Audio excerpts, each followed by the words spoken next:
You're just office decor, look pretty and stay quiet, my boss laughed, tossing my report in the trash in front of everyone. He called me a mascot, sent me for coffee, and mocked me when I applied for leadership. I didn't argue, I rebuilt the entire branch behind his back. This morning I walked in as director. He was crying in HR, she set me up. I wore heels the day I walked him out. Not for fashion. For the sound. Click. Click. Click. Every step behind him a drumbeat of payback. When he passed the glass hallway where he used to parade me like an accessory, this is our diversity win, he'd joke, I watched his reflection crumble. Eyes bloodshot. Tie crooked. Mouth twisted around a sentence HR wouldn't let him finish. 6 months ago he wouldn't remember my name in meetings. Yeah? He can't say it without trembling. Let me tell you how we got here.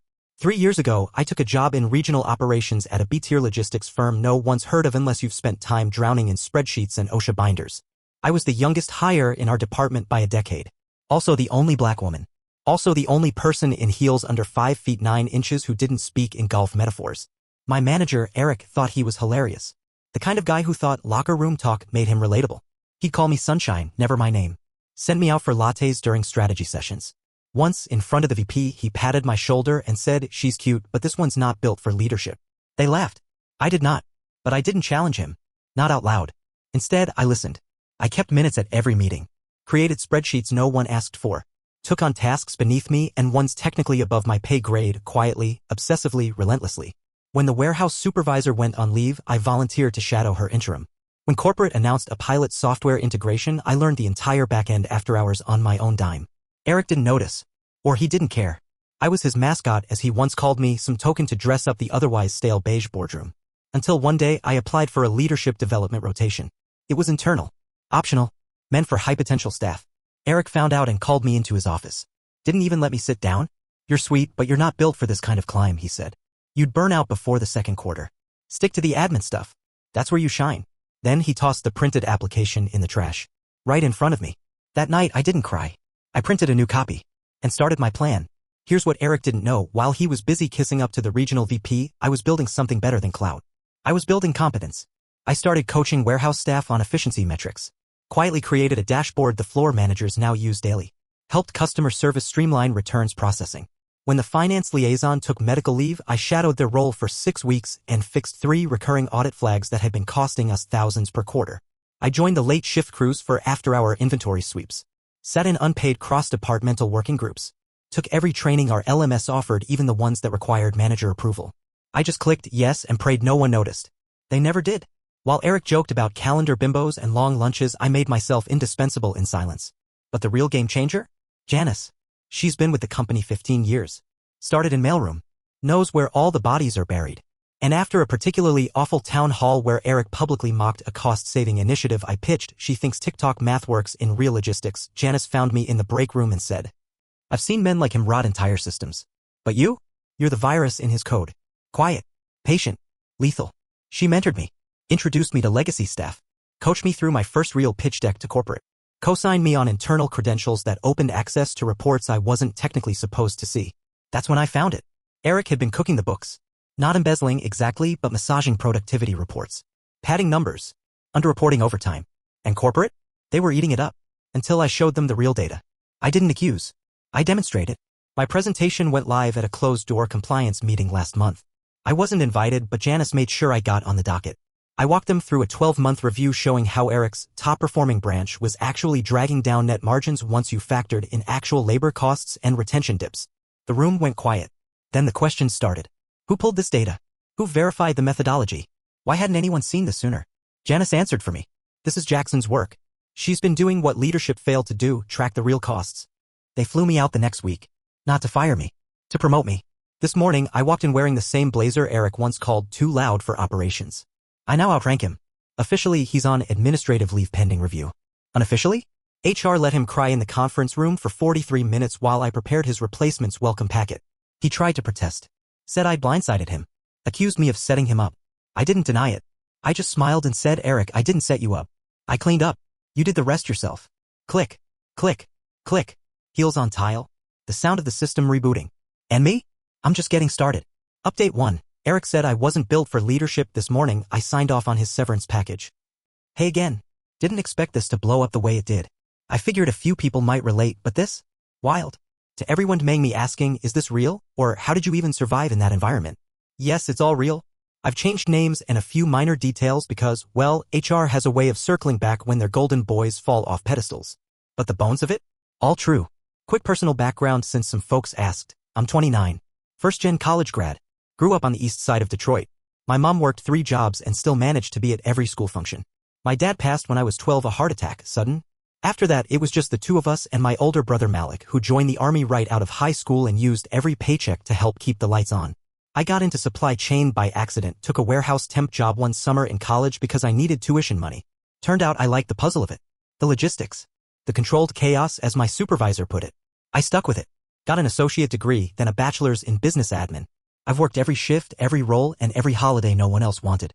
This job? The one with Eric? It was supposed to be my big break. A move up from shift work. A real salary. Benefits. I even bought a used car with heat that worked, just so I wouldn't have to keep waiting for the bus at 5 a.m. But Eric saw none of that.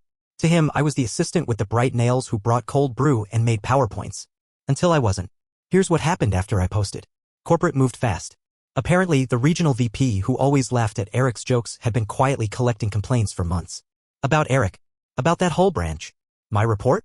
It wasn't just a revelation. It was the missing puzzle piece. By Tuesday, Eric was locked out of all systems. By Thursday, his name disappeared from the org chart.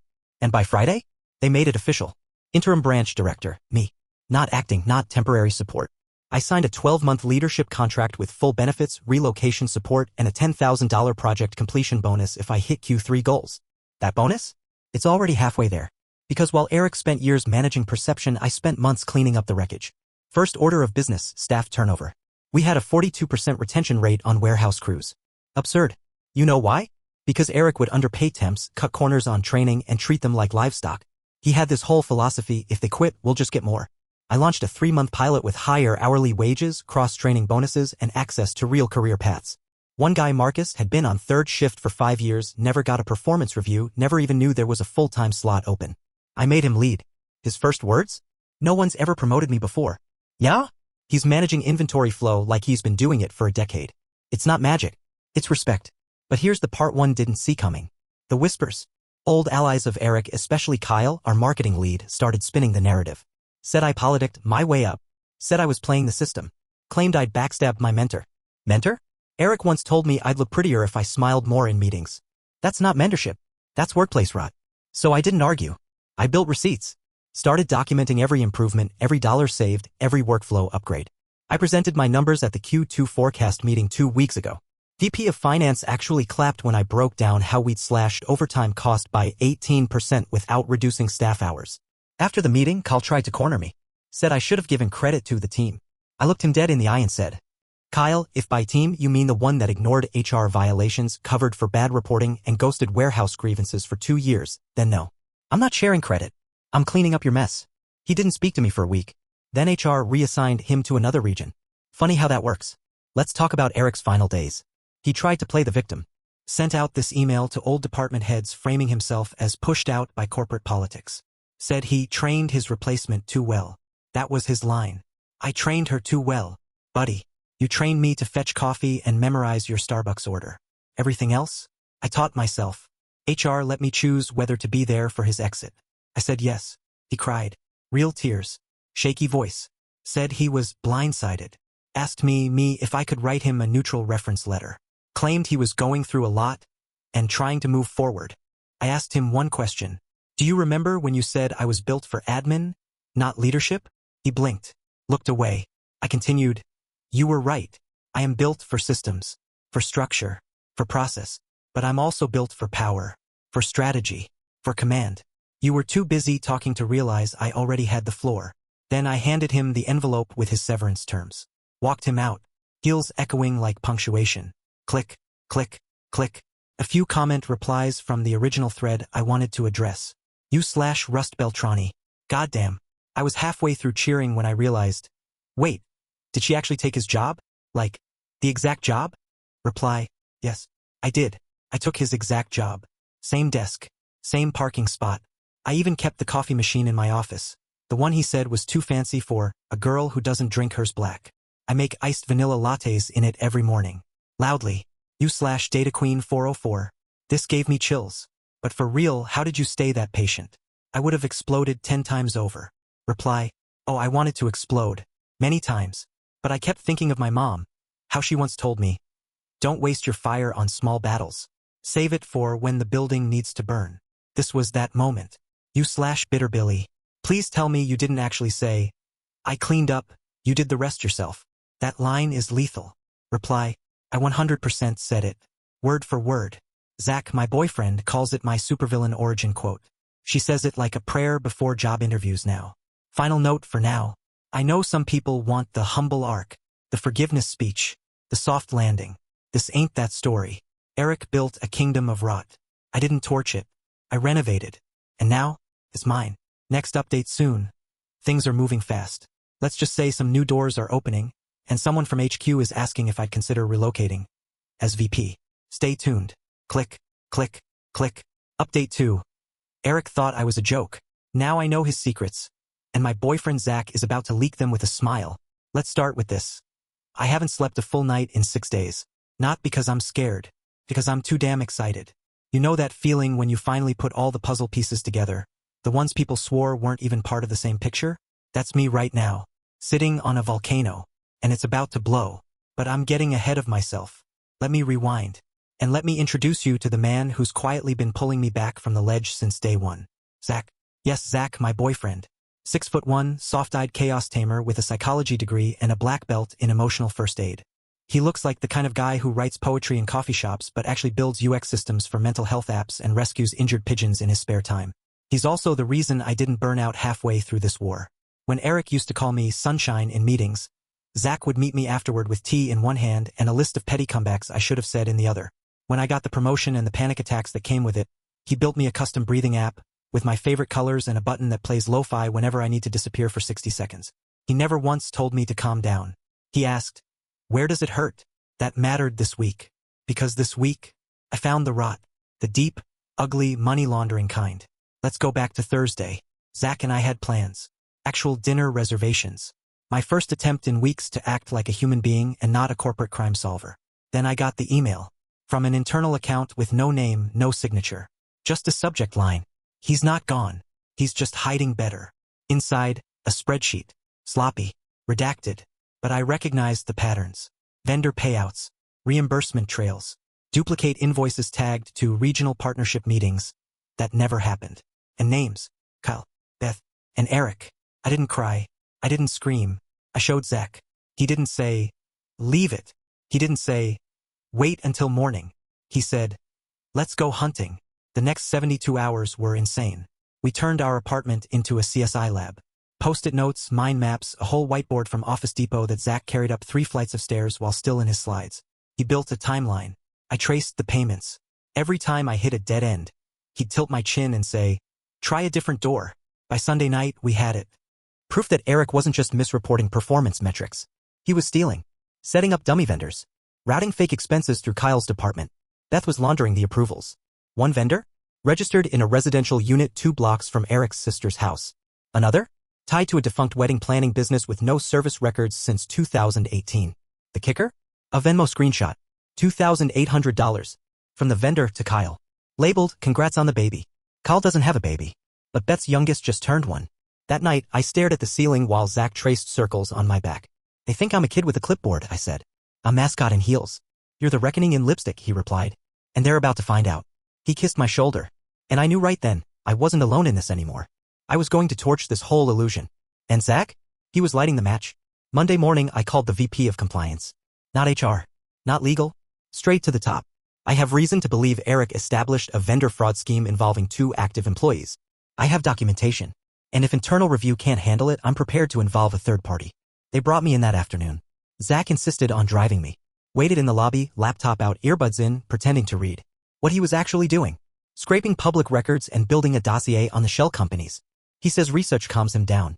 I think it just makes him dangerous. Here's where it gets hot. Because this wasn't just about fraud anymore. This was about collusion. Kyle had been feeding reports to Beth for months, altered versions of warehouse output, rewritten safety audits, even falsified injury logs. All to make the branch numbers look golden after Eric's departure. Why? Because Kyle was next in line. He thought the directorship was his once I flamed out. Problem is, I didn't flame out. I automated. I streamlined. I built a culture. So Kyle pivoted. He started rewriting the story. Leaking concerns about my leadership. Backchanneling to execs. I only found out because someone, an ally in procurement, forwarded me a Slack screenshot. She's not stable. Too emotional. Might be overcompensating. Just saying. Sound familiar? Eric 2.0? But less charming and worse at math. This week, the ethics committee opened a formal inquiry. That's system access? Frozen. Kyle's calendar? Cleared. My office? Swarmed with execs trying to figure out how a 29-year-old admin type outmaneuvered a decade of corruption. They still don't understand. I didn't outmaneuver them. We did. Me with my receipts. And Zach with his rage and soft clothes. Because last night he did something reckless. But perfect. He posted an anonymous Medium article. Titled The Mascot in the Glass Office. He changed names. Tweaked details. But the bones were mine. He laid out what it feels like to be dismissed, underestimated, tokenized, and to still win. The article's gone semi-viral in HR circles. Someone even posted it on our company Slack. It's now required reading and onboarding. I haven't told them it's about me. Yet. I'm waiting. For the right moment. The right look on Kyle's face when he realizes he lost to the girl he once called distracting in heels. Comment replies I wanted to include from update 1. You/emotional armor. You and Zach are giving me power couple goals. But real question, how do you not go nuclear when people like Eric try to steal your air? Reply. Oh, I go nuclear. I just do it quietly. That's what Zach taught me. Anger doesn't have to be loud to be lethal. You/budget Beyonce. This isn't a revenge arc, it's a corporate thriller with a love subplot. When's the movie deal? Reply. Zach's already halfway through a script outline. He says if Netflix won't bite, we'll sell it to HBO Max under Queen Logistics drama. Working title, reorged. You/coffee is a crime. The breathing app. He built you a breathing app? Marry him yesterday. Reply. He also coded it so the exhale sound is a faint explosion. Every time I breathe out, I imagine Eric's spreadsheets catching fire. Final note. This story isn't over. But Kyle's done. And Eric? Let's just say the press has a new favorite villain. Because Zach and I? We're not burning bridges. We're paving a damn highway. And the toll? Accountability. Update 3, Kyle resigned in silence, but Eric's about to scream his way through the headlines. Quick one, because it just happened. Kyle's gone. No announcement. No farewell email. No thanks for the memories. Just a calendar block at 9 a.m. labeled exit interview and a cleared desk by noon. Beth followed 48 hours later, dragged into an HR meeting and never came back. Her potted plants still sitting on her desk like a crime scene prop. Someone left a sticky note on it. RIP accountability. But here's the kicker. Zach's Medium piece? HR found out. At first, they tried to play it cool, said they loved the writing and wanted to know the author. Said it had sparked valuable internal conversation. Zach didn't flinch. He printed it. Signed it. Slid it across the table during my one-on-one with the ethics lead. It's me, he said. And I'd be happy to expand it unless there's something you'd like to disclose first. They didn't blink. Just thanked him for his passion. Meanwhile, Eric? He's been calling. 3 times in 2 days. Blocked number. Voicemails I refuse to listen to. One of them I did transcribe though. His voice is shaking. You don't understand what you've started. They're coming after me. My family, Jackson, my F***king kids. Zach's response? Should have thought of them before signing fake checks. We haven't even released the full dossier yet. Just a teaser. The full story? That's coming next. With names, dates, screenshots. And one headline Zach's journalist friend is saving for the day it hits the wire. The executive who mocked a woman out of leadership then got fired by her audit. Soon. Very soon. Final update. Eric tried to bury me with a smile. I built my career on his grave instead and the whole company's watching. I stood outside the boardroom last Friday with Zach's hand wrapped around mine and a folder under my arm that might as well have been a loaded weapon. Inside? The ethics committee. 2 executives from legal. The interim VP of ops. And a visiting member from the board who looked like he stepped out of a courtroom drama, pinstripe suit, silver hair, the works. Also inside? Eric. Not on staff, obviously. But he'd been invited to provide context before formal findings were finalized. The look on his face when I walked in? Not rage. Not shock. Fear. Not because of the documents I brought or the accusations or even the journalist now waiting for a quote outside corporate HQ. No. Because I wasn't mad. I was calm. And Eric knows me well enough by now to understand, when I'm calm, someone's about to bleed. Let's rewind a bit. After update 3, things moved fast. Kyle resigned before they could formally fire him. Beth tried negotiating a quiet exit but ended up escorted out the side door when IT found full-on invoice fabrications buried in archived reports. And Eric? He didn't go quietly. First, he tried to play victim. Told anyone who'd listened that he was being smeared by a vindictive junior staffer. That narrative worked on maybe 3 people. All of them over 50. All of them also quietly updating their LinkedIns. Then came his press strategy. He preemptively sent a letter to a business magazine claiming he'd been targeted by an aggressive DI agenda and that he was the scapegoat for corporate rebranding. The article didn't run. Because Zach's journalist friend beat him to it. Her piece dropped that Thursday morning right as the board was entering their closed-door review session. Title? She was the office token. Now she's the whistleblower who brought down a logistics giant. It was concise, brutal, and fully sourced. No embellishments. Just timelines, leaked memos, a few redacted screenshots of those expense reports, and one line that echoed louder than anything Eric had ever said. You don't survive people like Eric. You outlast them. And when the time comes, you document everything. Guess who she credited? Me. By name. That's why I was in that room. Not to speculate. Not to plead. To confirm the facts. The board asked me one question. Do you believe these actions were isolated incidents or part of a broader culture of misconduct? I didn't hesitate. It's systemic, I said. But it starts with Eric. And it was protected by people who learned that if they smiled and nodded, they'd never be held accountable. Then I handed over the folder. Inside? A full audit. Not just the expenses. The hiring discrepancies. The performance rating manipulations. The fact that women in our department had been consistently rated lower during promotion cycles despite outperforming male peers. It was spreadsheet, graphed, color-coded, and footnoted. Zach helped me design it. The board member from HQ nodded slowly as he flipped through it. Took his time. Then he said, "This reads like a postmortem." I replied, "That's because it is. I'm here to make sure we don't bury the truth with the body." Eric tried to speak after that. Sputtered something about intent, how he never meant to harm anyone, how we all cut corners in competitive environments. I looked him in the eye and said, "You didn't cut corners. You paved them with people." That shut him up. The fallout? Let's just say the company newsletter next week won't be about summer picnics. Eric's officially banned from all consulting engagements. His severance package revoked under clause violations. 2 other department heads who were CC'd on those shady invoice threads? Suspended pending review. But the real win? The internal reorg.